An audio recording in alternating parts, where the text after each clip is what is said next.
Oke, ini adalah salah satu temen yang sebenarnya termasuk salah satu yang susah ditemuin ya. Ya, tapi senang akhirnya bisa punya kesempatan untuk ngobrol. Sebenarnya tahu nggak, Gung, satu Hmm, hal yang gue inget ya, dari waktu kita hmm, kerja bareng itu, kan hmm. kita geng heboh ya. Jadi satu hal yang gue inget tuh adalah waktu lo memberikan sesajen, waktu gue zaman masih ngasih prognosis pakai kartu.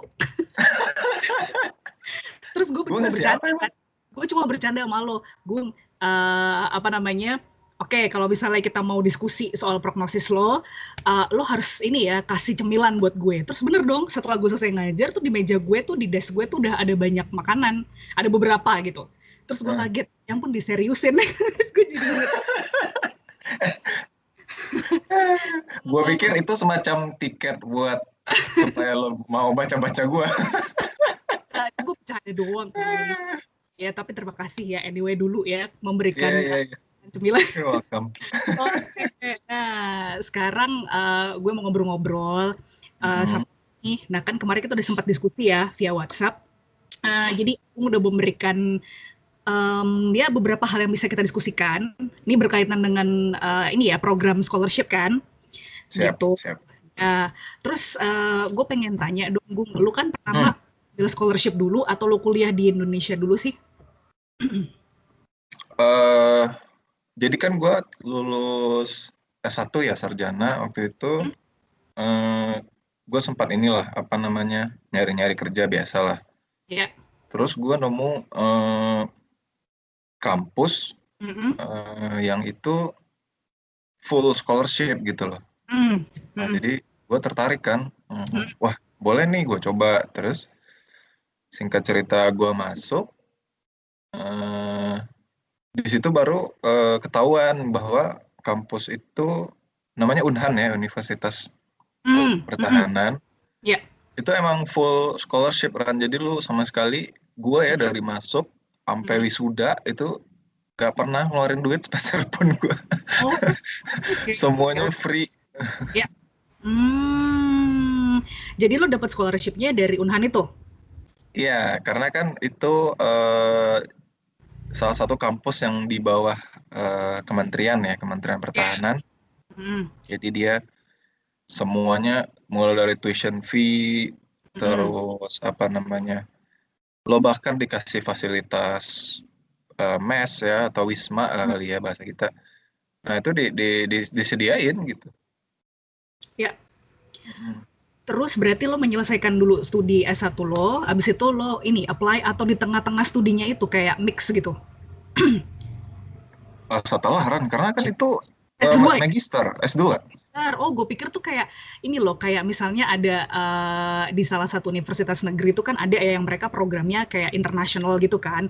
Jadi mereka bisa Mm-mm. campuran gitu kan di sini dan kuliah di luar. Tapi kalau lo ini magisternya memang ambilnya scholarship-nya di luar itu ya setelah selesai Iya, dari Unhas. karena sambil sambil jalan itu yang Unhan ini Mm-mm. sambil jalan gue dapet apa namanya, kuliah kerja lah bahasanya ya, kuliah kerja Ya. di luar negeri waktu itu. Mm-mm. Mm. Oke. Terus mekanismenya gimana? Kan banyak orang-orang gitu ya, termasuk ada beberapa murid juga gitu kan, murid gue gitu yang suka tanya untuk scholarship Mm. itu bagaimana mekanismenya, kemudian persyaratannya apa gitu. Bisa nggak Mm, lo mm. share? Iya, kalau untuk Unhan sendiri kan tadinya itu kampus khusus strata strata 2 ya, S2 Ya. buat magister doang. Mm-mm. Tapi tahun tahun kemarin nih kalau nggak salah, tahun kemarin itu udah buka kok untuk program sarjananya S1-nya. Hmm.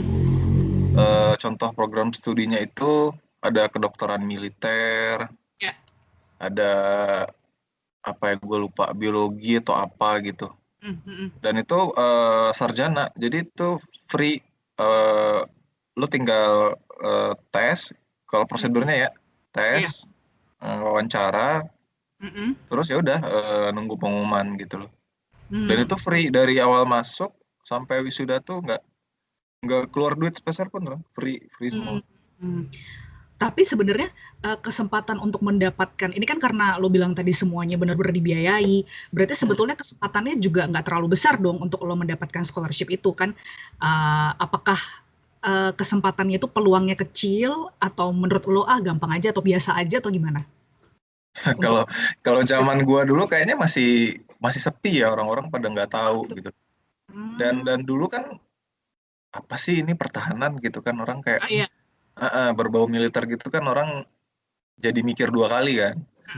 Nah kalau sekarang itu kalau gue lihat ya peminatnya itu udah banyak, semakin banyak kan, semakin Iya. banyak. Jadi saingannya juga Ya. semakin ketat karena Ya, ya itu tadi biaya kuliah kan sekarang termasuk ini ya tinggi ya, mahal betul. juga kan, di Mm-mm. negeri apa swasta. Jadi ya itu tadi orang-orang nyari nyari yang bisa apa namanya, gue kuliah tapi ya udah free gitu loh, gue dapet scholarship gitu.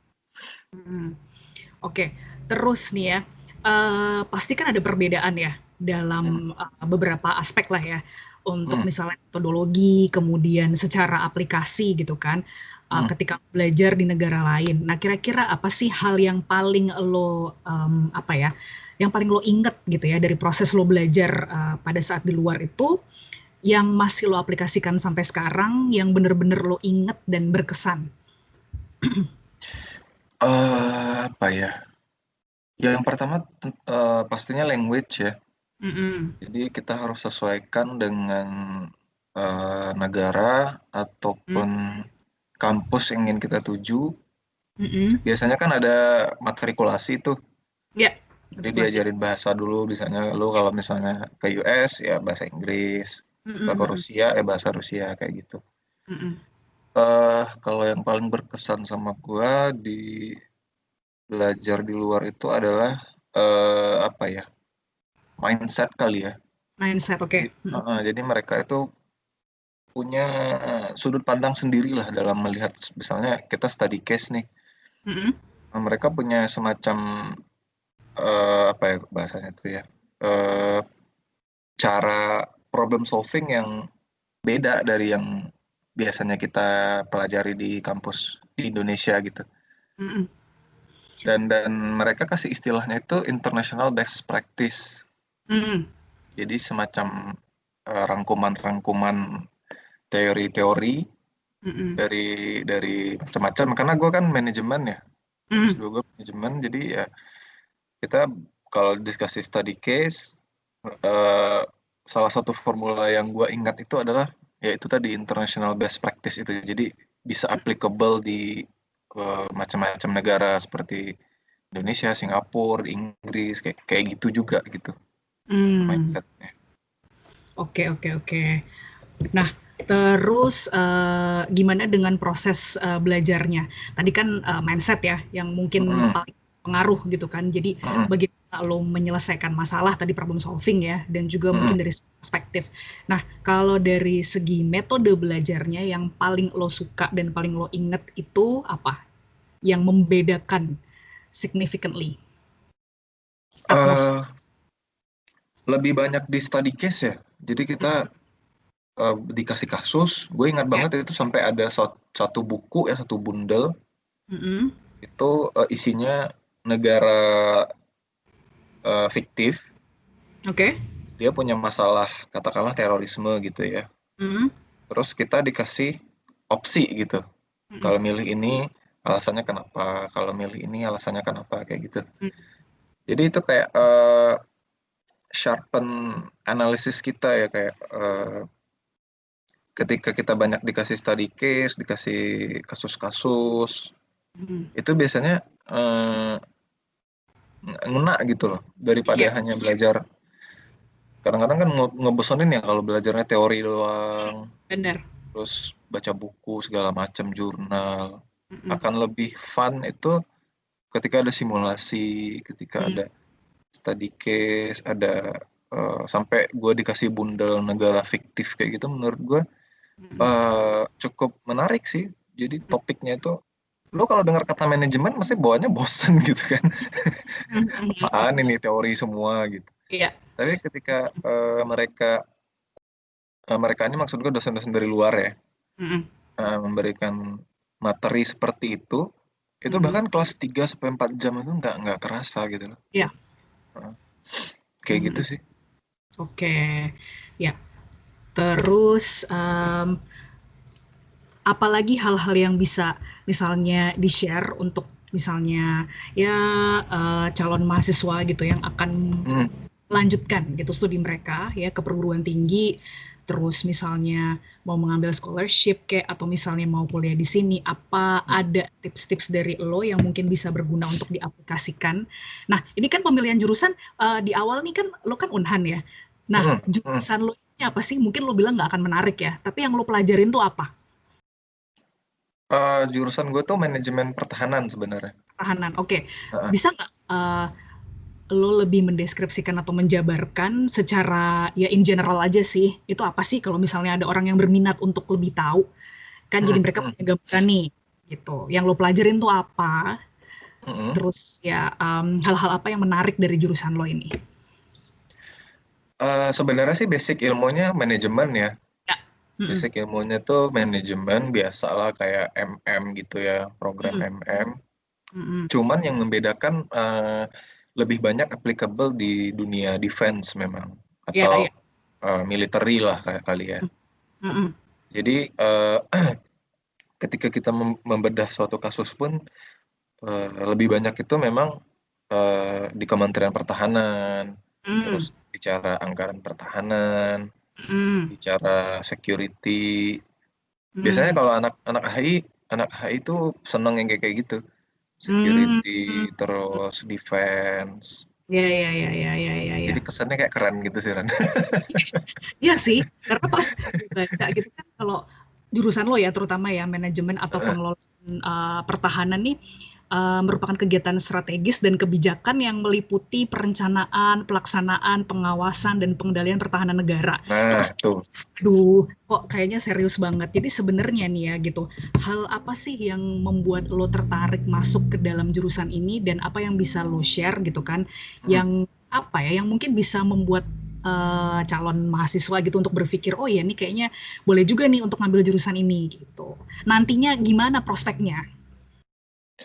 Ah, karena background gue HI ya, HI itu Ah, membahas tentang banyak negara, banyak kejadian-kejadian, perang segala macem.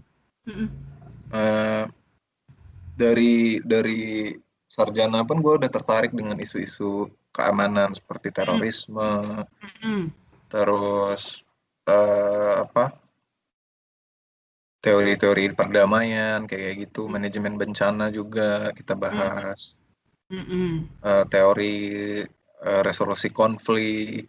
mm. Jadi yang begitu-begitu biasanya eh, kalau kita tertarik secara akademik, Unhan itu salah satu pionir lah. Mm. Karena kapan lagi lu dapat dosen pejabat-pejabat Iya. yang berurusan langsung gitu kayak jenderal-jenderal, Mm, panglima TNI itu mm, nggak susah mendatangkan beliau-beliau itu mm. ngasih kuliah di kelas di depan lu gitu loh. Ya, ya.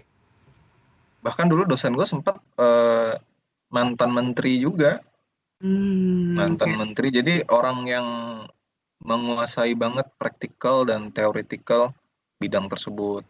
Ya. Itu sih nilai plusnya kalau kalau kita kuliah di Unhan itu gitu loh. Mm, mm, mm.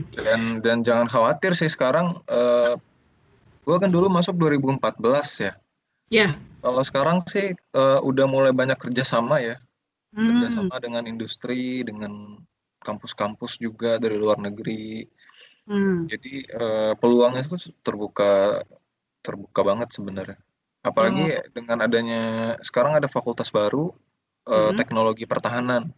mm. Atau anak-anak sains tuh bisa masuk ke situ tuh yang eksak gitu loh. Oh iya ya Yang benar. yang tertarik untuk mempelajari tentang persenjataan, tentang alutsista, itu kan nanti prospeknya bisa masuk di industri pertahanan ya. Mm, Kayak PTDI, PT Pindad, itu mm, sangat sangat sangat mungkin sih kalau peluang mm. karirnya nanti bisa mengarah ke sana gitu loh. Dan Oh, free lagi. Lu iya, kuliah di tempat yang iya, premium dan free gitu loh. iya, iya, iya, betul, betul, betul, betul. Iya, makanya ini kan sekarang kan jadi punya punya gambaran nih ya gitu kan, selalu menjelaskan karena kalau misalnya kita baca gitu ya, ya tadi gitu kan, termasuk ya tadi merumuskan dan menerapkan kebijakan tata kelola pertahanan dan keamanan negara Waduh, gitu kan. berat banget. Jadi banget, tapi memang itu kan sebenarnya yang lo pelajarin juga kan gitu. Jadi Gue dengan pelajari. perkembangan lingkungan strategis mampu berperan sebagai analis terus akademisi dan praktisi pertahanan gitu kan yang sebenarnya tujuannya untuk kepentingan dan kesejahteraan rakyat juga. Jadi sebetulnya jurusan lo ini menarik gitu kan. Cuma kan banyak mungkin orang yang masih mempertanyakan gitu ya. Hmm. Ini yang dipelajari apa aja. Terus kalau mata kuliah umum tuh pada umumnya ya lo akan tetap dapat kayak misalnya bahasa gitu atau mata kuliah yang lain pasti ada ya. Dapat, dapat. Biasanya tuh kalau Ya. ngambil yang S2-nya ya, itu Mm-mm. dapat kayak metodologi penelitian. Ya biasalah Mm. kuantitatif, kualitatif, Ya. Mm-mm. mixed method, Mm-mm. terus bahasa Inggris ada, bahkan juga apa namanya, khusus TOEFL ya. Kalau zaman gue Ya, tuh betul, ya. TOEFL, Mm-mm. jadi ketika Iya. kita lulus Mm-mm. ada minimum skor gitu yang harus kita Oh iya. achieve. Mhm, mhm, mhm. Ya TOEFL kayak sekarang ya ada TOEIC, ada IELTS juga. Jadi Mm, oke, oke, mm, oke. mm. Terus nah tadi ya dengan jurusan yang sudah lo ambil dan lo juga mengambil masternya ya gitu. Mm, mm. Gue mau nanya nih Gung, sekarang ada Mm. relevansinya dengan pekerjaan lo? Ada banget. Ada Gue banget. Oke. gue ngelamar di pekerjaan gue yang sebelumnya ya, yang di Bandung ya, itu Mhm. pakai ijazah gue yang ini, yang Mmm, S2 sebenarnya. Karena bisnis mereka itu juga berkaitan dengan defense. mhm, So ya mereka butuh analis. Posisi gue mhm. kan analis ya, Oh iya, bisnis posisi lo analis mhm, yang juga paham tentang defense gitu loh. mhm, mhm, mhm. Jadi ya gue juga nggak nyangka sih Ran kepake gitu loh. Iya, iya, iya, iya. Karena kan sebelum ini kan kita kan bertemu di ruang lingkup pekerjaan yang bisa dibilang kayaknya mungkin kaitannya dengan background pendidikan lo itu kan dikit banget ya, atau mungkin ada tapi prosentasenya kecil gitu kan. Nah terus yang di Bandung ini kan kayaknya lo akan lebih terakomodir gitu ya. Iya Jadi betul, lebih ada kaitannya dengan background lo sendiri. Nah betul. kenapa pada akhirnya memutuskan untuk kembali ke root lo, ke akar yang sudah lo pelajari? Karena ada peluang sih, simple. Mhm, mhm. Pas eh, kita satu kantor yang lama itu pun kan Iya, ada peluang juga gitu kan. Jadi ya iya, tapi kan beda why banget not kan? gitu, gue ambil. Iya, cuma pasti akan sangat berbeda ya ketika di awal gitu kan di bidang yang pertama kali ya di mana Hmm. gue kenal gitu itu kan sangat berbeda. Itu kan lebih ke linguistik ya sebetulnya ya Iya aspek iya budaya iya. kan gitu. Jadi sekarang yang bukan sekarang sih yang ketika lo di Bandung, tapi sekarang lo masih sebagai analis juga sesuai dengan background lo atau gimana nih? Gue freelance aja sih sekarang. Oh Gue freelance. freelance, Oke. nerima-nerima job dari mana-mana. Gue Hmm. pengen cerita nih yang pekerjaan kita sebelumnya nih, yang linguis. Jadi itu kan Oke, pertama kali ya gue ya benar. berkecimpung di Dunia education gitu ya. ya dari pendidikan ya. Sebenarnya gue cukup cukup beruntung sih ditempatkan di gue sebutin aja ya, di Tamini ya, di Tamini, Oke. karena gue ketemu lu, terus siapa lagi ya yang senior senior tuh, kayak ada Adit. Enggar, Adit, Hmm. eh, Ya, ada Mori, ada Ella ya. Mori, Miss Hmm. Ella juga, Kak Ella Ella, ya. udah Hmm. pada senior semua, jadi gue kayak apa namanya, gue belajar gitu. Gue perhatiin gimana cara Ah, cara cara ngajar gitu kan, tekniknya gimana, karena kan gue bukan dari linguis Ran, background gue bukan iya, education juga. iya. Iya. Tapi gue juga sebenarnya backgroundnya bukan dari linguis ya. Makanya gue belajar dari Adit waktu itu. Pertama kali kan ada Adit, ada Arti kan. Itu dua orang yang memang Hmm, pertama kali gue kenal gitu kan. Nah terus kan hmm, seiring dengan perkembangannya kan banyak gitu ya. Semakin ke Hmm. sini banyak orang-orang gitu kan yang menurut gue juga memberi warna. Jadi kita sebenarnya punya banyak ini ya orang-orang yang bisa mengajarkan kita termasuk ya direkturnya juga, terus ada ya Iya, kayak iya. baik ya Pak Rufi dulu, terus ada lo juga, gue dari lo gue juga belajar gitu kan. Terus ada Mm-mm. ya banyak deh. Terus ada Ersyad, ada siapa Rahma ya kalau nggak Mm-mm. salah Mm. itu. Terus ada Arya gitu kan. Arya, Ya, Arya. jadi kayaknya gue bertemu dengan banyak orang yang sebenarnya kan backgroundnya beda-beda ya gitu. Ada yang psikologi, ada yang linguistik, ada yang Adit kan waktu itu kayaknya juga kalau nggak salah bukan linguistik ya, gue lupa ya persisnya apa linguistik ya, gue lupa deh atau Inggris gitu gue lupa. Nah cuma kan mereka kan pekerjaannya atau backgroundnya banyak yang seperti ya beda-beda ya kayak lo tadi, terus gue juga bukan berangkat dari ngajar tapi akhirnya jadi belajar. Nah terus apa namanya challenge yang paling lo merasa berat dari pekerjaan lo ini apa? Yang sekarang maksudnya. Iya yang sekarang. Di situasi kayak Challenge-nya gini, ya, di situasi seperti sekarang ini gimana, Gung? Kondisi seperti ini. yang pasti gue orangnya senang bersosialisasi, senang Hmm. senang ketemu orang gitu ya, senang senang meeting di luar, senang ngopi. Mm-mm. Jadi bagi gue pribadi dengan kondisi seperti ini ya awalnya agak-agak struggling sih emang Mm-mm. menyesuaikan Ya. eh, new normal ya orang-orang bilang ya. Mm-mm. Agak struggling karena gue pribadi senang senang bersosialisasi, senang senang ngerumpi gitu kan, senang ketemu. Terus dengan kayak gini ya menurut gue mau nggak mau ya nggak ada pilihan sih Ran, kita harus menyesuaikan termasuk juga di profesional juga gitu mau Ya. nggak mau mau apa ketemunya tuh ya di Zoom, di Skype kayak gini, gue malu terus Mm-mm. juga reply email Ya. kayak gitu. Jadi ya berinteraksinya dengan device gitu. Benar-benar benar. Ya. Iya betul sama-sama. Iya. Mungkin juga student dan mahasiswa juga merasakan hal yang sama kali ya. Iya sama. Mereka belajar online learning gitu kan. Mm-mm. Kita Iya. aja tuh struggling gitu, apalagi mereka gitu. Gua nggak bisa bayangkan sih di posisi mereka gitu loh. Iya. Iya. Iya, makanya jadi yang paling challenging justru kalau misalnya dari bidang pekerjaan lo, kalau misalnya sekarang gue sebagai misalnya seorang edukator ya, gitu bisa Hmm, dibilang atau pengajar, hmm, itu kan punya punya tantangan tersendiri dalam pekerjaan ini gitu kan. Kalau misalnya biasa kurikulumnya untuk kurikulum fisik ya, kurikulum yang memang dibuat untuk pertemuan tatap muka gitu kan. iya, Jadi iya. harus di switch tiba-tiba menjadi kurikulum online. Itu kan nggak gampang sebetulnya ya. Jadi penyesuaiannya juga lumayan lah ya, memakan waktu gitu baik pengajarnya maupun murid-muridnya gitu. Jadi buat gue itu challengingnya adalah bagaimana menyampaikan satu atau mendeliver satu ilmu gitu ya, satu knowledge, Hmm, tapi barrier-nya itu sedikit gitu. Seperti pada saat pertemuan tatap muka kan kemungkinan hmm, untuk eksplorasi itu lebih banyak ya gitu.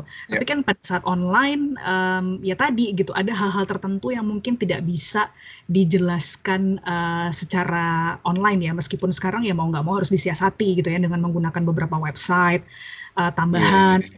fitur lain yang Hmm. bisa menunjang proses belajar mengajar via online. Nah, tapi kalau pekerjaan atau profesi lo sendiri gimana, Gung? Apakah juga ada kendala di saat seperti ini? Impact-nya? Eh, kok kendala ya? Kalau gue bilang sih pekerjaan gue sebelumnya itu lebih banyak ketemu orang. Ya. Ada apa ada job desk marketingnya juga lah. Jadi kita Mhm. ketemu orang, Mhm. meeting, apalagi dengan instansi pemerintah ya beberapa kementerian itu Mhm. eh, di apa ditugaskan lah ke divisi gue. Mhm. Nah dengan kondisi sekarang ya nggak bisa ketemu gitu. Ya ngerti. Ajak Mhm. meeting susah, Mhm. apa namanya, kadang-kadang mereka juga sibuk. Mhm. Mhm. Jadi Mhm. kadang-kadang kita juga mikir gitu, ada nggak sih prospek di sini gitu, di Ya. kementerian ini. Mhm. Jadi sekarang ya pinter-pinter ini sih main main catur sih kan, pinter-pinter main Iya. catur. Heeh, heeh, Karena heeh. kan eh, industri swasta gitu kan juga terseok juga kan, terseok-seok Iya betul juga. betul. Maksudnya Mhm. mereka juga harus bisa mengefisiensikan resources-nya gitu. Jangan terlalu bombardir lah untuk manuver di satu lini bisnis. Jadi juga Iya. harus ngeliat peluang lain gitu loh. Itu sih. Oke deh. Nah terus ini nih, gue mau nanya mungkin 2 pertanyaan terakhir ya buat lo, Gung. Nah, terus ada nggak misalnya tips untuk tadi ya, dalam mengambil jurusan lo itu yang dibutuhkan sebetulnya apa sih gitu requirement-nya, dan untuk scholarship gimana? Jadi bisa memberikan apa ya, kayak satu informasi yang berguna ketika ingin mengambil jurusan ini nih, apa sih yang harus lo fokusin sebetulnya? Oke. Buat teman-teman yang atau student lu ya kali ya yang nontonnya, student lu yang pengen lanjut studi ya, itu kalau gue saranin lanjut gitu. Karena gue ngalamin sendiri, gue ada di 2 pilihan, gue lanjut studi atau gue kerja. Gue milih lanjut studi waktu itu. Dan itu sama sekali nggak gue sesali. Itu giving me a broaden a whole new experience ya. Gue nggak akan bisa kuliah ke luar negeri itu kalau kita nggak lanjut studi gitu. Jadi ketika ada peluang, if you have opportunity ya just take it, work hard gitu ya, stay foolish juga, jangan malu nanya. Karena orang-orang yang apa senior yang udah profesor, doktor itu justru beliau-beliau itu sebenarnya humble gitu loh. Ketika kita tanya itu, they want to give us their knowledge gitu ya. Itu menurut gue penting sih. Karena gue kan juga backgroundnya gue dari daerah ya, gue dari Padang, perantau ke sini, nggak ada siapa-siapa gitu ya. Jadi ya I should survive by my own gitu. Iya. Terus lo bertemu dengan berbagai dari situ unik ya di tempat kerja yang itu. Beragam banget ya kita ya. Banget, sangat beragam. Tapi itu berkesan sih, berkesan dalam beberapa hal gitu ya. Yang jelas sih ya pasti belajar banyak, iya betul. Ya itu tadi tipsnya ya, pokoknya lo bilang tadi harus jangan malu bertanya gitu ya, terus tetap belajar. Oke. Terus ada lagi tambahan lain yang mau lo sampaikan? Penting juga punya curiosity ya. Oh betul. Jadi curiosity, dan itu nggak hanya di bidang lo gitu loh. Betul. Misalnya teman-teman menyukai matematika misalnya, ya nggak harus hanya matematika aja gitu. Kita juga bisa belajar seni, belajar musik mungkin, belajar tentang manajemen atau tentang hukum. Itu juga menarik sih. Dan nggak harus mendalami itu gitu. Kita cukup tahu oh ini tuh kepakainya tuh pada saat ini kayak gitu loh Ren. Oh betul iya. Jadi ketika ada peluang nanti kan karirnya di mana gitu kan, baik itu di kementerian, di industri, atau sebagai edukator juga kayak lu. So we have to know what we should do gitu kan. Iya betul. Iya, dan kerjakan segala sesuatunya tuh sebenarnya dengan hati ya, dengan passion. Ya, itu penting dengan juga passion, sih. Iya, kayaknya kesananya akan lebih mudah. Tapi kalau dari awal udah tidak ada ketertarikan, kalau mempelajari hal baru yang di luar knowledge kita itu penting banget gitu kan. Jadi paling nggak kita tahu banyak hal di luar sana gitu, kita belajar banyak hal baru. Tapi kalau mau belajar sesuatu yang mungkin durasinya cukup lama ya, seperti kuliah ini kayaknya harus benar-benar dipikirkan ya, jurusan apa yang paling sesuai kayaknya ya. Iya. Dan juga penting kita bikin forecast gitu loh Ren. Forecast itu maksud gue gini, dalam 10-20 tahun ke depan bidang apa yang yang bakalan ngetren gitu, kayak sekarang kan IT, software engineer, yang berbau kayak gitu kan sekarang demand-nya itu tinggi banget kan di pekerjaan gitu. Iya. Benar-benar. Iya betul. Jadi tadi ya kita melihat atau membaca dan memprediksikan apa sih kira-kira yang akan menjadi tren di beberapa tahun mendatang ya, supaya nantinya juga kita mendapatkan pekerjaan yang sesuai dan juga baik ya gitu. Oke, Gung, ini nggak terasa ya kita udah ngobrol setengah jam lebih. Serius?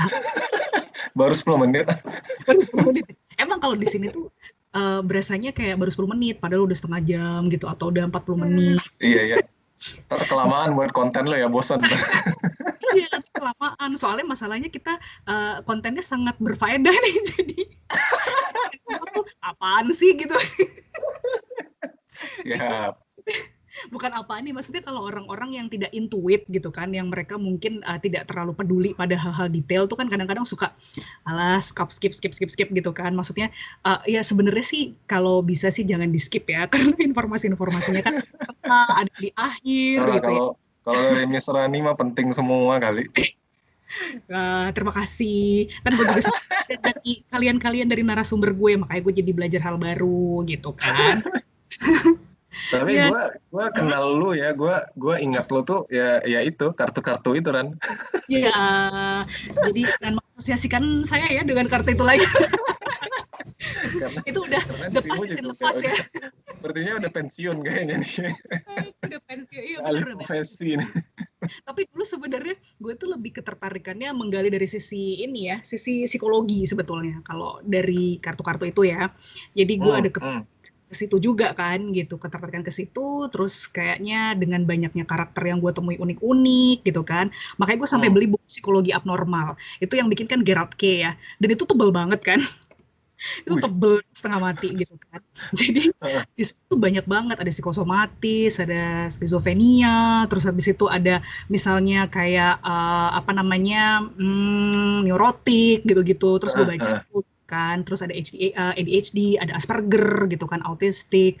Terus jadi gue baca-baca di situ, ternyata di situ tuh lengkap banget penjelasannya kenapa ya orang bisa begini tuh, backgroundnya tuh dikupas habis gitu. Kenapa bisa seperti itu, terus Iya. Jadi kayak dilusinasi gitu, banyak banget. Jadi akhirnya tapi background lu bukan psikologi kan, Ran? Bukan, tapi ketertarikan karena mungkin ada beberapa temen gitu ya, yang memang mereka backgroundnya di situ gitu. Iya. Gue suka kadang-kadang pinjem bukunya mereka atau beli kalau gue tertarik banget.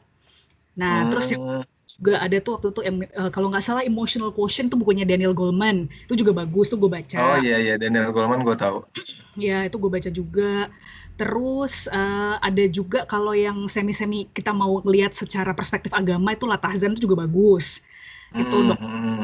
Itu bagus. Terus ada kayak Personality Plus itu juga bagus.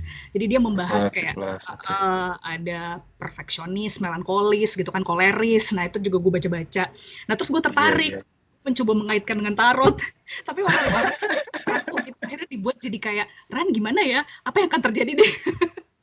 Jadi padahal bukan memberikan prediksi yang bisa akurat banget gitu, karena kan gue lebih pakai feeling ya, pakai intuisi gitu. Gue tidak punya prediksi sebetulnya. Lu sampai capek kan, pernah gue inget tuh kayak kan ini tarot dong, aduh gue capek nih kata lu. Iya, itu ini loh, bener-bener menguras energi, karena kan orang itu kan ini ya, kita tuh jadi kayak bener-bener masuk gitu kan ke dalam permasalahannya mereka. Terus akhirnya mau nggak mau gue mencoba untuk menganalisis dari segi karakter kan, itu kan alam bawah sadar kan. Di kartunya gue kan bukan ahli ya di situ, gue hanya belajar gitu kan. Nah begitu gue ngeliat, wah ini kok ada kecenderungan begini. Nah kebetulan mungkin orangnya itu merasa punya keterkaitan gitu secara emosional dengan kartu yang dibaca. Iya benar kayak gini-gini. Terus akhirnya gue jadi capek gitu, apalagi makanya kan kalau dulu ya zamannya mungkin kalau lo udah datang pas Halloween itu di saya di tempat itu kan gue selalu menjadi orang yang membaca kan, membaca kartu kan. Iya, dan 3 kali berturut-turut dan itu selalu salah satu yang paling banyak peminatnya. Lu bayangin hari bisa 10 lebih. Lu jago di situ emang. itu sekedar ini aja karena kartunya kan ada simbolnya, jadi gue ngebaca simbol sebetulnya, bukan ngebaca mereka secara gue punya sixth sense gitu, enggak. Iya. Itu loh Rani Iya makanya, tapi beneran gue tuh merindukan saat-saat kalian-kalian ini ya sebagai teman-teman gue berkumpul semua. Sama gue juga. Iya Gue ada. juga ingat tuh, Arya kan juga bisa ini ya, palm reader ya kalau nggak salah ya. Iya iya palm Jadi reader ya. gue kalau lagi apa namanya eh midlife crisis gitu ya, gue ke lu, kalau nggak ke Arya Iya. gitu. Dasar. Bahkan Arya tuh juga gitu suka tukeran. Nanti misalnya dia mau ngebaca pakai kartu, dia ke gue. Nanti waktu itu kalau gue mau tahu dari segi palmistry itu gue nanya ke Arya gitu kan. Karena kan gue juga sempat belajar sedikit kan tentang palm. Nah terus nih gimana nih gitu. Jadi kita kayak yang lah kok sering bertanya satu sama lain nih. Seru sih, seru banget. Iya Gue gitu. nggak merasa kerja tuh di situ. Iya emang bener sih. Itu lingkungan yang sebetulnya beragam tapi memberikan ya banyak hal-hal yang lucu, seru gitu ya dan ya banyak pelajaran gitu. Gung bentar ini gue stop recording dulu anyway. Oke, Thank oke. you banget ya udah Thank memberikan you, thank you. sharing tentang apa namanya background lo tadi gitu ya dan scholarship. Nanti kalau dirasa misalnya masih kurang detail mungkin bisa dibuat sesi lanjutan. Siap, boleh. Kalau Gitu. ada yang komentar di YouTube lu, Mm-mm. ntar Nanti ini aja. oke, saya serahkan pada yang berwajib yaitu Agung Setiadi Marza. Oke, ini gue stop dulu recording.